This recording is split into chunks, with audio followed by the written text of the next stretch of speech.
Buenas noches, hoy doy la más cordial bienvenida al auditorio de Telefórmula, que en este momento se enlaza con los trabajos de esta emisión. Agradezco que nos siguen a través de la radio y por supuesto nuestras plataformas de internet. Hoy tenemos muchas noticias. Déjenme empezar con la tragedia de Libia. Son 5,000 personas las que han muerto ya por el paso del huracán Daniel y la impericia de las autoridades libias que permitieron que en este caso se desbordaran las presas. Una tragedia en toda la línea. También en información internacional le comento que Ursula von der Leyen, que trae un nuevo aire, lanza una nueva Europa, dice que quiere que el club se amplíe y que debe darse una reforma completa de los tratados. El que también habló fue su representante para política exterior, el español, el catalán Josep Borrell.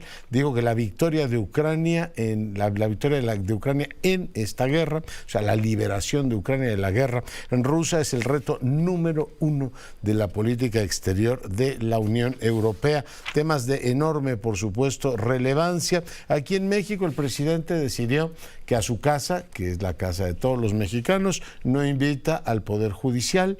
Dijo de una manera muy directa que él sentía que, bueno, que además de que había desacuerdos, que ellos representaban a la criminalidad, así a la de cuello blanco y a la otra también. Dijo, entonces, a la celebración del grito no vendrán. Hoy la gobernadora electa, Delfina Gómez, presentó a los integrantes de su gabinete. Entre otros están Horacio Duarte, a quien vemos ahí, va a ser su secretario de gobierno. Higinio Martínez va a ser su jefe de oficina. Destaca que en movilidad está Daniel Cibaja, un distinguido ebrardista, ahora ya integrado a las filas del delfinismo. 3 personas fallecieron tras caer una avioneta en la que viajaban, en la cual se impactó contra una casa en un domicilio en General Felipe Ángeles, Puebla. El domicilio se encontraba vacío al momento de la caída. Claudia Sheinbaum nombró como vocero a Gerardo Fernández Noroña. Por cierto, reunió a una buena parte de la bancada allí en San Lázaro, de la bancada de la 4T, y les habló pues de la relevancia que tiene que trabajen ya en territorio. Xóchitl Gálvez dice que habrá una elección de Estado en el 24 y que el presidente y los distintos niveles de gobierno están preparando una elección para tratar de imponer una de las candidatas. Dice, el presidente es el director de la orquesta, señaló que las dictaduras empiezan siempre, como ha ocurrido con Gioconda Belli o como ha ocurrido en Nicaragua, con quitarle sus casas a las personas, y a ellas se la están tratando de quitar. Así lo dijo. Por cierto, Mauricio Tabe, delegado, alcalde en Miguel Hidalgo, explicó que la casa de Xóchitl Gálvez, que vive aquí muy cerca donde estamos transmitiendo, fue hecha cuando Víctor Hugo Romo gobernó la alcaldía.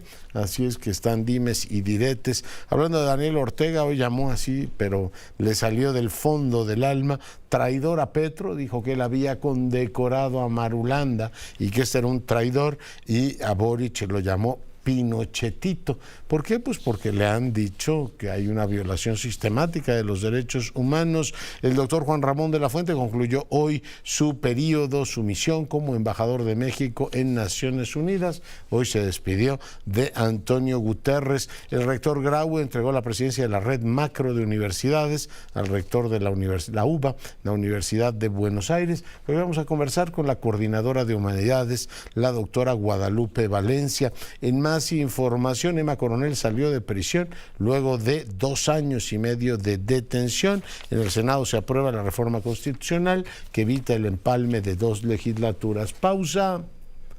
Estamos de regreso en un instante.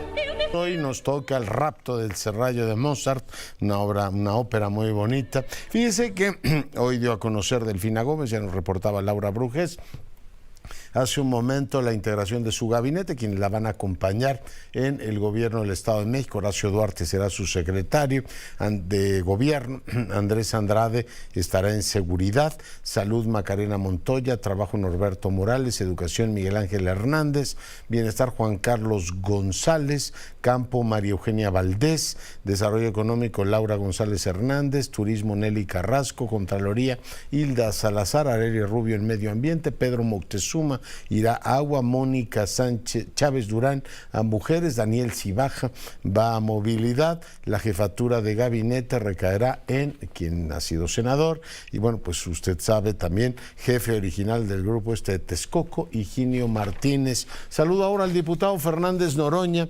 Señor diputado, ¿cómo estás? Buenas noches.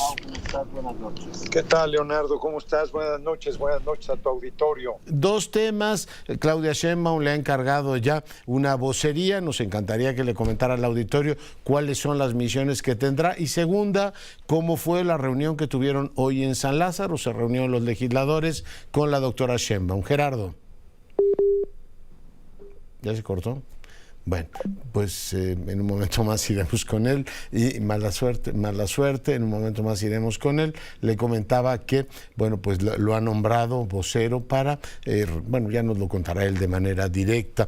Iremos, por supuesto, a otros asuntos. Le comento que, como en todas las fiestas patrias, va a haber un operativo por parte de la autoridad capitalina para garantizar que el desfile se pueda dar, y le recuerdo que estará cerrado el espacio aéreo con motivo del tradicional desfile. Vienen las maniobras de la Fuerza Aérea.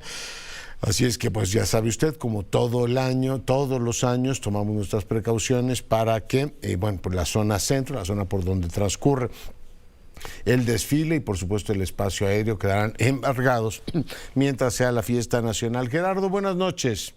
Sí, te decía buenas noches a tu auditorio, Leonardo. Platicábamos, pero te pedía por favor que le contaras al auditorio de los dos temas, las misiones que ahora tienes y la reunión que tuvieron con Claudia. Fíjate que empiezo por lo segundo, una muy buena reunión con todos los diputados de la coalición. Juntos hacemos historia Morena PT Verde, en un ánimo muy de unidad, muy festivo, muy comprometido, muy cálido, todo el mundo. Y Claudia fue muy generosa porque platiqué con ella largo por la mañana previo a la reunión ahí en la Cámara. Me pidió que la acompañara, entonces la acompañé y hablaron los dirigentes, los coordinadores de cada fracción parlamentaria, y ella pidió que yo hablase antes de que ella hablara, ¿no? Entonces tuve ahí una intervención. Está en muy buena actitud de sumar, de que nadie sobra y de que se generen las condiciones de unidad más allá de cada partido del movimiento.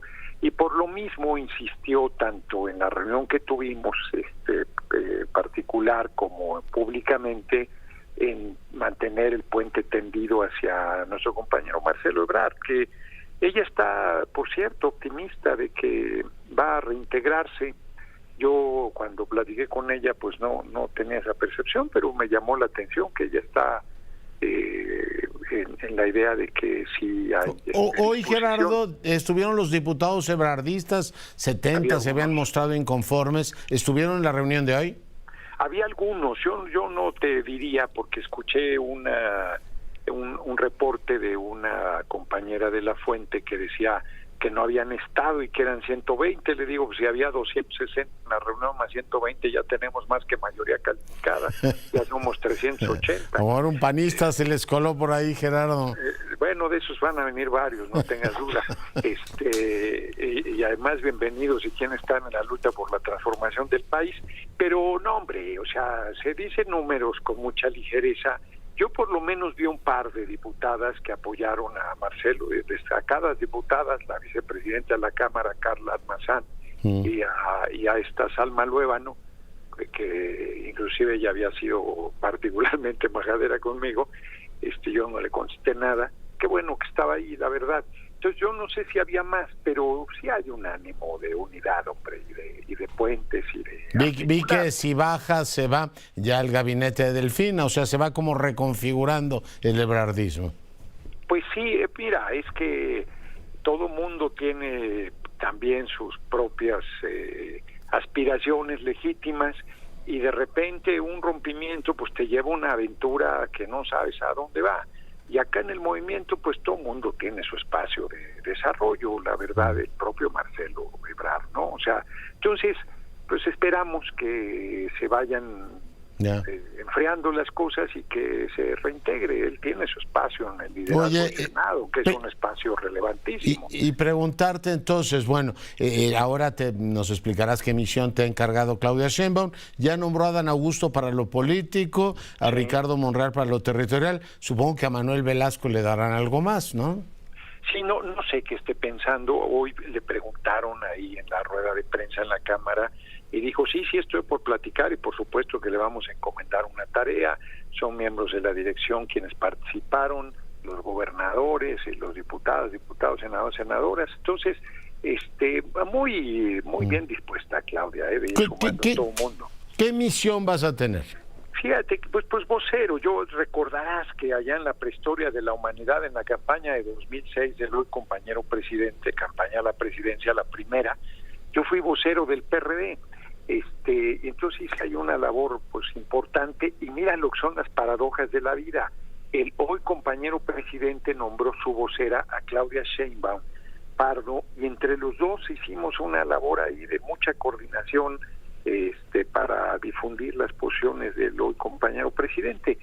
Hoy me dijo Claudia, mira, pues tú coordinarías las vocerías. Ella está pensando integrar a un equipo de distinguidas personas de la actividad política del movimiento para que ayuden en los diferentes espacios, y que yo tendría la responsabilidad central y la coordinación. Entonces le dije, pues con mucho gusto, yo ya te había comentado que en lo que pueda ayudar, estoy bien dispuesto, y además yo le propuse, por mi propia trayectoria, que podía ayudarla en las cosas de la relación con organizaciones sociales, sindicales, campesinas, civiles, ciudadanas de muy diverso tipo, ¿no? En acercar a grupos que pues, han estado críticos o de plano en contra del movimiento, y que sus causas son nuestras causas. Nosotros venimos y somos de izquierda, hombre, no venimos de otro lado, ¿no? La lucha social no solo no nos espanta, sino pues, es parte de nuestra formación y de nuestro origen. Entonces, voy a ayudarle en esas dos tareas. Yo solito me eché más como si fuera... ¿Redes sociales dependerán de ti también? Pues no lo sé, fíjate, eso no lo platicamos con tanto detalle, porque además yo tengo una condición, ahora sí que yo diría que dual.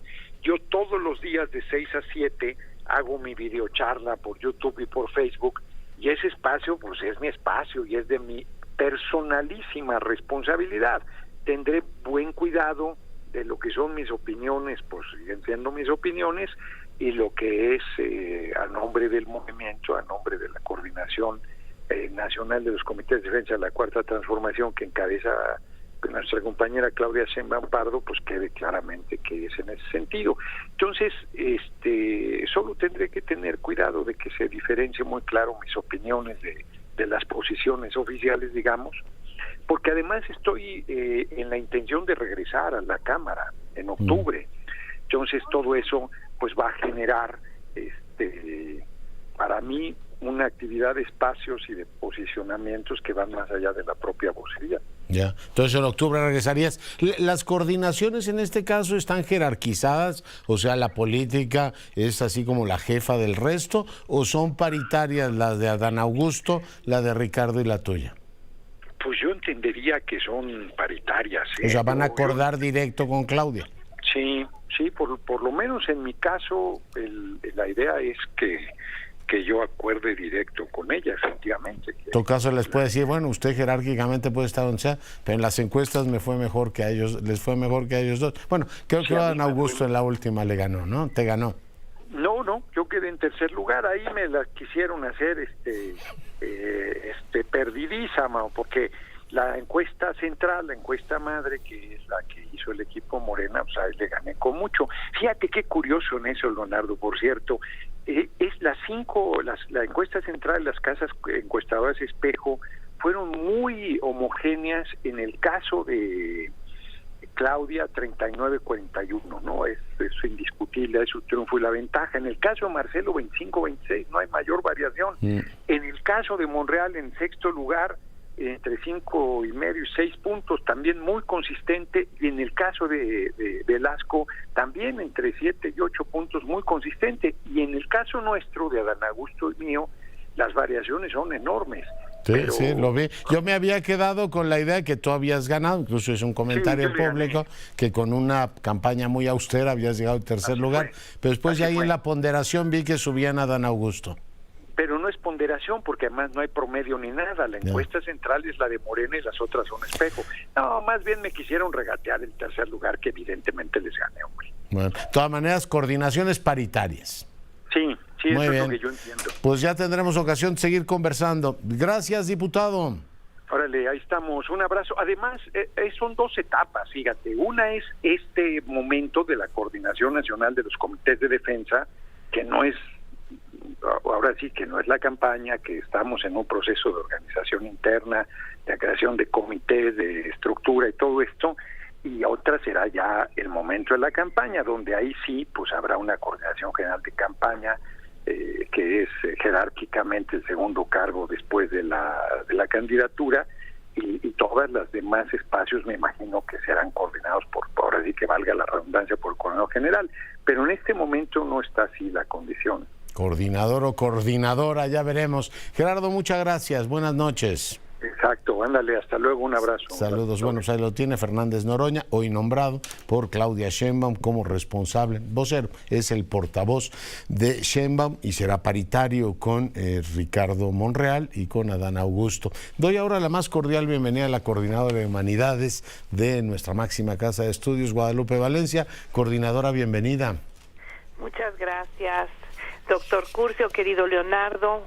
Un saludo muy afectuoso a ti y a tu amable auditorio que nos escucha. Pues cuéntele al auditorio que nos escucha y ve en todo el país cuál es su proyecto en caso de que la Junta de Gobierno la designara rectora. Bueno, digamos que el centro de mi proyecto es humanizar más a la investigación y a la docencia en la UNAM a partir de una agenda de ética de los cuidados y ética de la responsabilidad que hemos de echar a andar, sobre todo en la docencia, digamos, con nuestros estudiantes.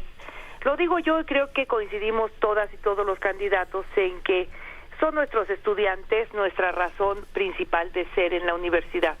Y a mí me da gusto que coincidamos en eso. Luego los énfasis en cómo es que vamos a atender esa prioridad que llamamos nuestros jóvenes, nuestros estudiantes, pues está planteada en cada uno de los proyectos. En mi caso es el centro del proyecto, la docencia y la formación de jóvenes, le llamo tarea principal, y toco allí varios temas, Leonardo: la ampliación de la oferta educativa, una agenda para crear nuevas sensibilidades en materias de seguridad, sostenibilidad y violencia de género, y mejoras en torno a la docencia. Es interesante. Con varios de los candidatos, varias de las candidatas con las que hemos conversado, coordinadora, se ha planteado este tema que existe en nuestra comunidad, y es la diferencia entre quienes tienen una plaza de carrera y quienes en algunas facultades ocupan las plazas de profesores de asignatura. Hay una diferencia que habrá que abordar. Sí, la abordo también. Creo que es un universo muy heterogéneo el de los profesores de asignatura.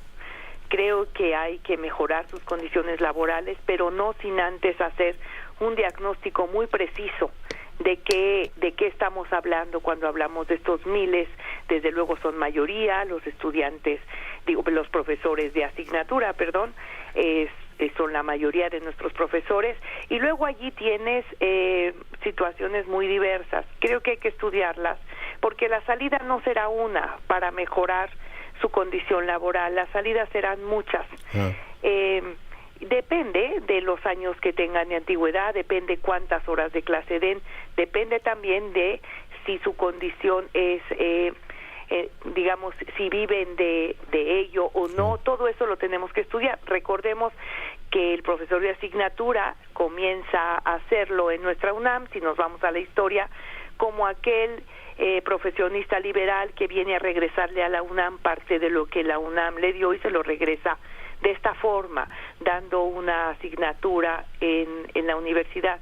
Pero circunstancias históricas y una disminución de plazas de trabajo en otros ámbitos han conducido a una situación para la cual tendremos que encontrar salidas y salidas, sí. Es muy interesante lo que dice, sí, porque hay facultades como la de Derecho, donde tienes un profesor como Ricardo Monreal, que dice, bueno, yo soy senador, doy mi clase. Creo que Santiago Krill también es profesor de la Facultad de Derecho. Entre arquitectos ocurre mucho eso, pero me decía, por ejemplo, Ambrosio Velasco, que en la Facultad de Letras hay mucha gente que ha hecho naturalmente de la docencia, son profesores de asignatura, pero prácticamente su modo de vida. O sea que tiene usted mucha razón, son muchas soluciones a muchas comunidades diferentes. En materia de investigación, pues, ¿qué le digo? La coordinadora de Humanidades ha sido directora del Centro de Investigaciones Interdisciplinarias. Interdisciplina pone un énfasis muy particular, coordinadora, en el tema de la propiedad intelectual. Sí, porque, bueno, yo creo que somos una potencia en investigación y generación de conocimientos. Creo que han aportado a que lo seamos de manera muy importante las humanidades, ciencias sociales y las artes. Recordemos que el premio Princesa de Asturias, príncipe era cuando nos lo dieron a la UNAM, fue justamente por la investigación en humanidades y en artes. Entonces, creo que hay que voltear a muchos lugares, en todas las dimensiones en que la investigación y generación de conocimiento,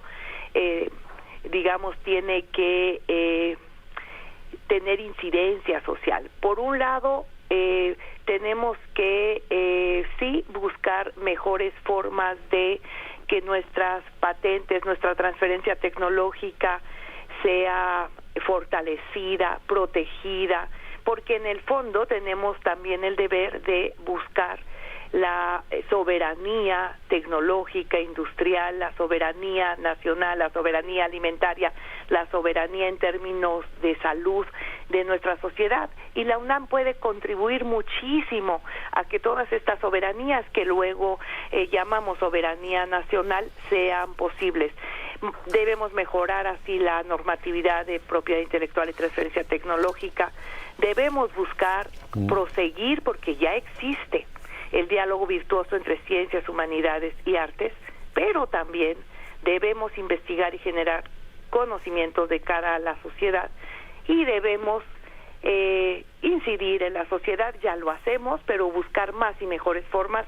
Y una cosa importantísima, Leonardo, debemos hacer divulgación del conocimiento que generamos en las ciencias y en las humanidades. Debemos ir a las calles, debemos estar donde están los pobladores, donde están los campesinos, donde están lo que llamamos el hombre y la mujer de la calle, y llevarles algo de lo que hacemos por la vía de la divulgación.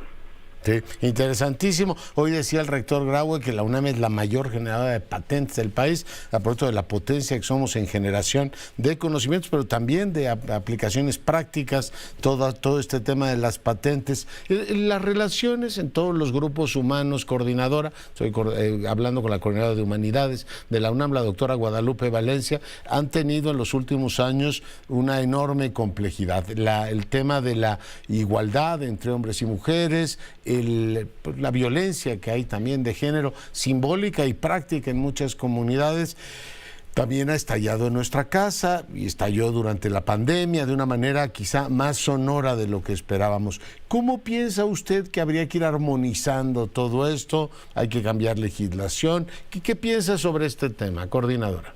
En algunos temas, Leonardo, sin duda hay que revisar y actualizar nuestra legislación. Hay que verlo, sobre todo en temas de cuidado de nuestras y nuestros estudiantes, en temas de violencia de género y de otros tipos de violencia. Pero yo vuelvo al principio para decir que necesitamos que la Universidad de la Nación lo sea también con y para la nación, y que podemos construirla desde la ética del cuidado, cuidar la autonomía, cuidar la preservación de la pluralidad y la diversidad que la autonomía nos garantiza, cuidar el conocimiento, cuidar estudiantes y a profesores. Recordemos que más que hablar de estudiantes y de profesores, lo que tenemos que hablar es de la relación docente, de la relación de formación que se da cuando un profesor esté en un salón de clases. Eso es lo que tenemos que cuidar, esa relación. Cuidar a los investigadores, a los trabajadores, cuidar el conocimiento que producimos y que sea pertinente y llegue a donde tiene que llegar. Ya. Usted ha dado su vida a la universidad. La universidad no ha tenido nunca una mujer, probablemente sea el momento. ¿Y hace cuántos años que no tenemos rector o rector? Bueno, rectora no hemos tenido, que venga de las playas, de las playas de las ciencias sociales, coordinadora. Desde Carpizo, pues, ¿no? El doctor Pablo González Casanova fue 70s, ¿no? Ya. En los 70s un sociólogo ejemplar, un gran rector. Y después, bueno, han seguido también rectores con muy importantes trayectorias. Pero desde Carpizo, sí. Coordinadora, creo que nadie viene de las ciencias sociales, ¿no? Así es. Entonces, bueno, pues yo, eso es justamente lo que puedo ofrecer. Yo me considero humanista y demócrata por formación y por convicción, y soy mujer y sería la primera rectora de nuestra UNAM, y creo que es muy importante. Yo u otra colega que pudiese ser rectora, pero desde luego hablo de mí porque estamos hablando de mi candidatura, no, Leonardo. Claro, abriría espacio a nuevas formas de liderazgo. Somos la mitad de la humanidad y nosotras podemos ayudar también a balancear ciertas formas de gobierno, podemos liderar de otra manera, nos hemos mostrado como fuerza transformadora, podemos luchar como mujeres por una sociedad más incluyente de todas, todos, todes. Necesitamos una universidad que genere y dé cabida a grandes científicos, a grandes profesionales, pero también a ciudadanos, a una ciudadanía sensible al dolor del otro, al dolor de la otra, abierto a la pluralidad y a la diversidad, a una ciudadanía que no sea racista, que no sea clasista, que no permita la violencia, que no tolere las faltas de respeto entre nosotros. Y creo que como mujer podría yo caminar en ese sentido. Además, creo que no solo se trata de llegar por un tema de cuota, solamente por ser mujer. Si se tienen las capacidades para hacerlo y un proyecto a desarrollar, pues ahí están las candidaturas. El Instituto de Investigaciones Jurídicas cuenta con una directora después de más de 80 años de varones, y en los institutos de la investigación científica, 13 de las 30 titulares son directoras, y eso ha cambiado el perfil de nuestra UNAM, ha cambiado las formas de gobernar, y yo creo que para bien. Sí, pues ahí va el asunto. Coordinadora, le agradezco muchísimo que haya estado esta noche con nosotros. Todo lo contrario, Leonardo, ha sido un gusto. Muchos saludos a ti y a tu amable auditorio. Buenas noches. La coordinadora de Humanidades, Guadalupe Valencia, hoy conversando con usted. Y antes de ir con Verónica Ortiz, quiero que escuche lo que dijo el presidente. No tenemos buenas relaciones, es público, es notorio, es de dominio público con el Poder Judicial. O sea, porque se han dedicado a actuar en contra de la transformación. Nosotros consideramos, aunque se opine distinto, que están en contra del pueblo y que son representantes de la oligarquía, de la minoría corrupta, rapaz. Son como representantes de la delincuencia de cuello blanco y en algunos casos también de la otra delincuencia. O sea, no les llamó representante, bueno, les llamó eso. Verónica Ortiz, te saludo. ¿Cómo estás, Leonardo? Qué gusto saludarte a ti y a tu auditorio. Pues yo impactado, imagínate que te diga alguien, no te invito a tu casa porque representa a la oligarquía y además representa a delincuentes. Es menos mal que no me dijiste guapo ni inteligente, ¿no? Pero de manera directa. El presidente actúa como si fuera su casa, Palacio Nacional, Verónica. Sí, claro. Digo, yo creo que estas declaraciones hay que verlas en dos planos. Uno, efectivamente, en el hecho de que pues tenemos un presidente que ya no solo se apropió de Palacio Nacional, sino también de las ceremonias, ¿no?, cívicas. como si fueran efectivamente como si fuera una fiesta o un evento personal, ¿no? Y al cual pues invitas a la gente que te cae bien, ¿no? A deducir de sus comentarios. Aquí estamos hablando del aniversario de la independencia de México. Es una fiesta cívica, incluso, digamos, de las más importantes. Y pues hasta donde yo sé, sí, bueno, sí, efectivamente. Y hasta donde sabemos, pues tenemos, ¿no?, todavía una república representativa federal y en donde impera la división de poderes que tienen el mismo peso. Entonces, si bien, digamos que quien hace la ceremonia y da el grito, la conmemoración del grito de Dolores es el presidente, bueno, pues se entendía como un evento en el cual los otros poderes deben estar representados precisamente por la envergadura de la ceremonia. Entonces, pues no solo es aquí, como te decía, apropiarse del sitio, porque efectivamente es Palacio Nacional, no es ni siquiera digamos, Los Pinos, que antes se utilizaba como residencia del presidente. Aquí es el recinto en donde vive el presidente, pero que es Palacio Nacional, ¿no? Entonces, como si fuera su casa y su fiesta personal. Su casa. Déjame poner una pausa y terminas tu razonamiento. Volvemos. Seguimos con la información, el análisis. Verónica, te saludo nuevamente. Un gusto, Leonardo.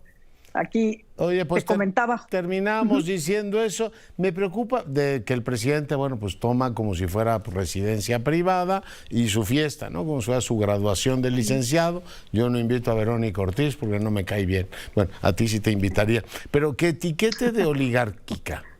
Y que uno se pregunta, la oligarquía, pues ¿quién manda en este país? Bueno, pues está claro quién manda. Y además representante de la delincuencia al Poder Judicial, Verónica. No, bueno, ese es el segundo plano en el que yo analizaría estos comentarios o afirmaciones del presidente, pero déjame nada más concluir en la primera parte, porque justamente, además de ser como una apropiación tanto del recinto como del evento, es una ceremonia en la que los demás poderes o los tres poderes de la Unión deben de estar representados, sobre todo porque son poderes legítimamente constituidos, es decir, tanto el presidente, que nadie duda de su legitimidad, como los titulares o los representantes tanto del Poder Legislativo como del Poder Judicial. Entonces, más allá de simpatías o antipatías, son poderes igual de legítimos que el Poder Ejecutivo, que en este caso tiene el protagonismo de ser el que, digamos, da el grito en conmemoración del grito de Dolores. Pero hay más que una descortesía nada más, pues es una falta, ¿no?, hacia los otros dos poderes legal y legítimamente constituidos. Y por lo que tú decías, que me parece la otra vertiente, es muy serio, Leonardo, porque bueno, tú dices justo, digo, creo que no le faltó ningún descalificativo en las aseveraciones, pero no solo eso, sino que los está acusando de delitos, ¿no? Es decir, de presuntos delitos, ser representante, no de la oligarquía, pero de hablar de que eres el representante de la delincuencia, pues verdaderamente eso es y la otra. Entonces, esos son afirmaciones que podrían constituir delitos. Entonces, o una de dos, o digamos justo, pues quién está entonces gobernando, si esta oligarquía o la delincuencia organizada, o no hay por qué no denunciar, y el presidente tiene entonces elementos como para poder denunciar judicialmente y legalmente a quienes están representando justo a estas delincuencia del cuello blanco y de la otra. Entonces, se podría parar, como Xóchitl Gálvez lo hizo para ir a la mañanera, no supongo que no lo hará, pero decir la ministra Piña, decir, oiga, yo soy una representante de un poder del Estado y tengo derecho a estar en esa fiesta como cualquier otro. O sea, ¿se podría judicializar eso? Pues mira, en estricto sentido sí podrían interponer justamente incluso hasta por daño moral, ¿no? O por digamos, querellarse contra las aseveraciones del presidente y buscar justamente, pues ahora sí que el amparo de la propia justicia, ¿no? De la que ellos representan, porque evidentemente no sería de entrada ante la Suprema Corte. Entonces, sí creo que ante esas aseveraciones que son constitutivas, son prácticamente acusaciones de delitos, ahí sí estarían incluso pues en posibilidades de tomar alguna acción legal, ¿no? En defensa justamente del propio honor y del propio nombre. Ya. Oye, pues tenemos todo un tema ahí que hay que seguir. Yo recuerdo que el presidente, cuando era opositor, hacía un llamado a su propio grito, el grito de los libres, desafiando y deslegitimando al poder constituido. Es decir, la fiesta no es de todos, es de él. Y ahora, como presidente de la República, dice, pues ahora que yo soy el presidente, no vienen a mi fiesta, mandando desde la República. Fíjate, esta parte profundamente simbólica de ser la encarnación de la unidad nacional. O sea, él es la encarnación de la unidad nacional y está diciendo, aquí hay mexicanos de primera y de segunda, a mi palacio no entran estos. Y la última además, que es decir, no solo son justamente representantes de la oligarquía y de esta minoría rapaz y todo, sino que son enemigos del pueblo, porque son contrarios al proyecto de la Cuarta Transformación. Entonces, esto no es necesariamente un delito, pero es algo muy serio y muy grave, justo en apoyo de tu comentario, porque es ya no solo decir, digamos, podemos tener diferencias políticas y de criterio o de opinión o de militancia partidista, sino que ya los otros son enemigos incluso del pueblo. Y eso es muy serio, Leonardo, y no deberíamos de simplemente pasarlo por alto. Sí, aquí usted no está invitada y a este palacio, mientras sea a mí, usted no entra. Dicho desde la persona del jefe del Estado. Que bueno, pues muchas gracias, Verónica, por tu interpretación. Al contrario, un gusto. Saludos. Y lo dejo ahí, o sea, decir, bueno, ya sabe que el presidente tiene muy mal humor y él, todo lo que no sea lo que él dice es politiquería y todo lo que no sea con lo que él coincide, pues son representantes de la oligarquía o de la delincuencia. Son palabras muy graves. Algún día alguien le va a decir, presidente, ¿por qué dice eso? A ver, fundamente y justifique por qué acusa usted a la Suprema Corte de eso. Va a decir, es obvio. Bueno, pues lo obvio hay que demostrarlo. Vamos ahora con información de la liberación de Emma Coronel. Coronel, más conocida por ser la tercera esposa del capo de la droga Joaquín El Chapo Guzmán, salió hoy en libertad condicional después de ser detenida en Estados Unidos hace casi 3 años por diversos cargos relacionados con el narcotráfico, según indicó la cadena NBC. La madre de 2 de las hijas del Chapo llevaba desde el pasado 30 de mayo en régimen de confinamiento comunitario en la ciudad de Long Beach, al sur de California, dentro de una casa de transición, una instalación gestionada por la BOP para agilizar su proceso de reinserción. Desde este miércoles entrará en libertad condicional durante los próximos 48 meses en los que deberá permanecer dentro del distrito judicial que se le asigne y comunicar a agentes gubernamentales cualquier cambio de domicilio o empleo. Y doy ahora la más cordial bienvenida a Enrique de la Madrid. Mi querido Enrique, ¿cómo estás? Doctor Curcio, ¿cómo estás? Buenas noches, con el gusto de saludarte. Feliz de verte. Hace un momento estábamos con Verónica Ortiz comentando este tema de que el presidente no quiere que a Palacio vaya ni el Poder Judicial ni el Legislativo. La fiesta solo es de él. Yo creo que el tema es muy delicado, pero lo dejamos ahí. ¿Tú de qué nos vas a comentar el día de hoy? Bueno, 2 comentarios, como si Palacio fuera de él, ¿no? Al final del día es un tema que le compete al Poder Ejecutivo, pero pues, es un país de 3 poderes, es una república, pero otra vez, insisto, hay quienes se confundieron y pensaron que eligieron un monarca. Un tema importante, Leonardo. La semana pasada estuve en la Fundación Espinosa Iglesias conociendo un estudio sobre el tema de movilidad social, que es esta posibilidad que tenemos los mexicanos o no de poder progresar, de avanzar, y lamentablemente los resultados son muy negativos. 74% de los mexicanos que nacen en pobreza se quedan en pobreza. Y si lo vemos en el sur, Leonardo, se empeora. El 86% de los mexicanos y mexicanas que nacen en pobreza se quedan en pobreza. Y si te vas al norte, ese número mejora y es el 50% se queda, el 50% sale. 2 datos más. Existe una correlación, ya lo sabemos, entre mayor educación y mayor nivel de ingreso. Y otra historia también muy triste, solamente el 5% de los mexicanos o mexicanas, hijos o hijas de padres que no tienen educación formal, alcanzan un nivel de licenciatura o profesional. ¿Qué quiere decir esto? Que estamos muy mal en movilidad social y que me choca reconocer este tema de que origen parece ser destino, doctor. Sí, así estamos. Y el único elevador que conoce la humanidad es mejorar educación e invertir efectivamente en la gente, Enrique. Y sobre todo creo que tenemos que ponernos hacia adelante indicadores muy claros que sean pobreza, pobreza extrema, movilidad social y que lo revisemos realmente cada año. Este estudio se hace cada 6 años. Claro que existe mucha información, pero lo que es un hecho es que necesitamos un país de muchas más oportunidades, y si no, pues seremos siendo víctimas de lo que estamos viviendo hoy. Gobiernos populistas, autoritarios, pero que de alguna manera recogen mucho el rencor y el enojo justificado de mexicanos y mexicanas que no han podido prosperar y salir adelante, Leonardo. Quiero decir que la estructura los mantiene efectivamente ahí donde están. Sí, educación, y bueno, pues cuando desembocan en el mercado de trabajo, mejorar competencias para también acelerar ese ascenso, ¿no? Que el elevador funcione para que la gente pueda salir de su condición, Enrique.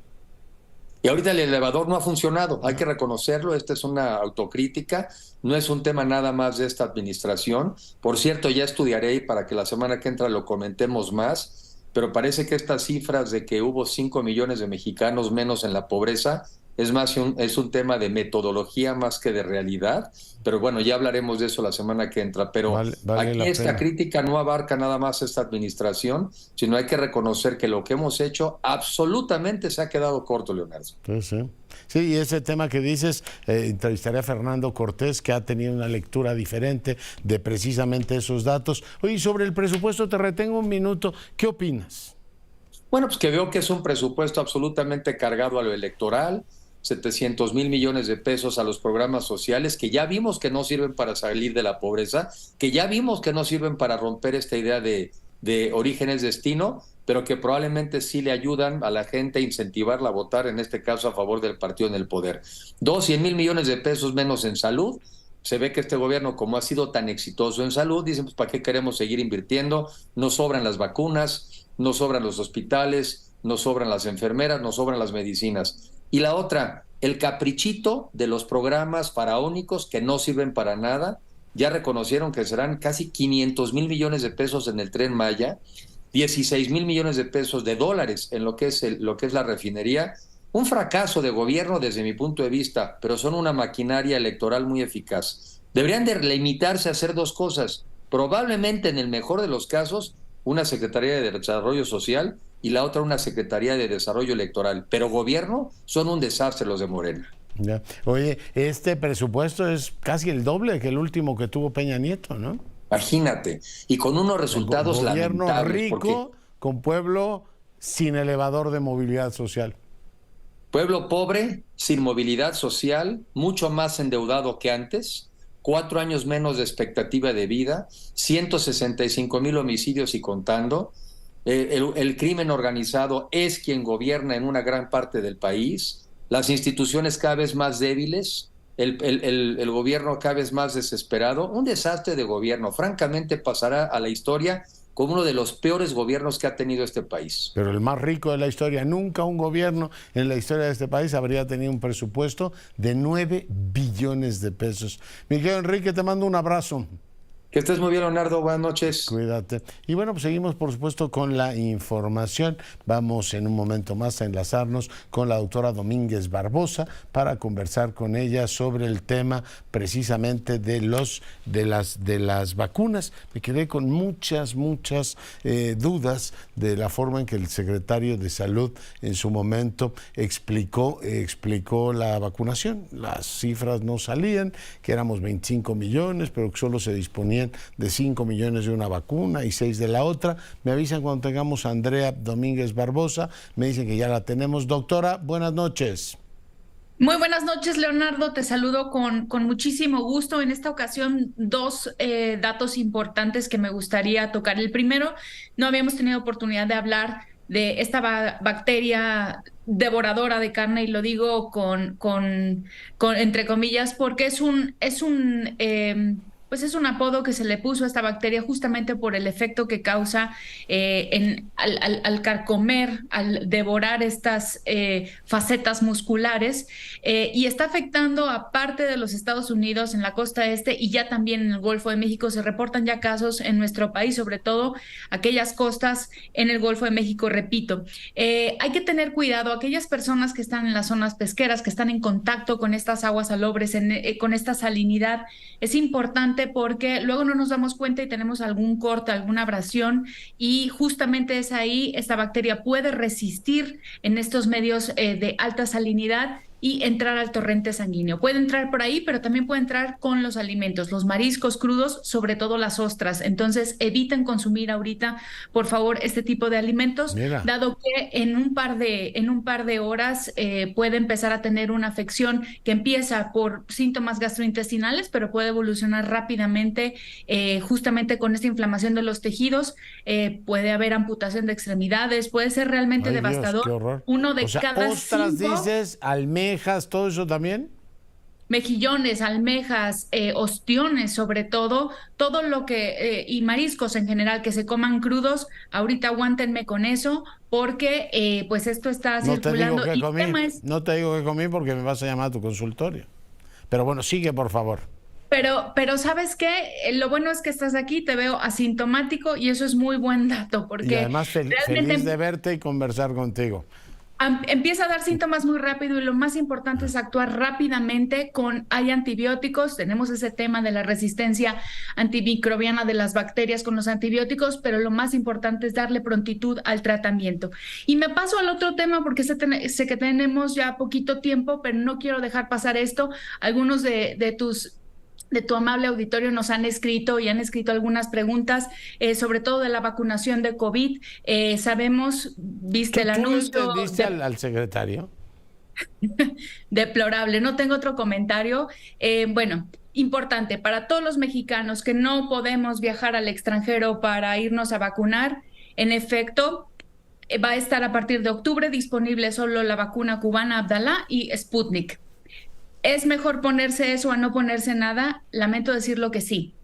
Es preferible tener un refuerzo, aunque no sea un refuerzo vigente, a no tener ningún refuerzo. Sí, lamentablemente no es lo ideal. Lo ideal es tener vacunas que estén actualizadas y accesibles. Y para aquellos mexicanos o aquel auditorio que nos escucha en el extranjero que tiene acceso a estas vacunas, les anuncio que a partir del próximo lunes 18 de septiembre podrán encontrar la vacuna en farmacias de los Estados Unidos bajo previa cita.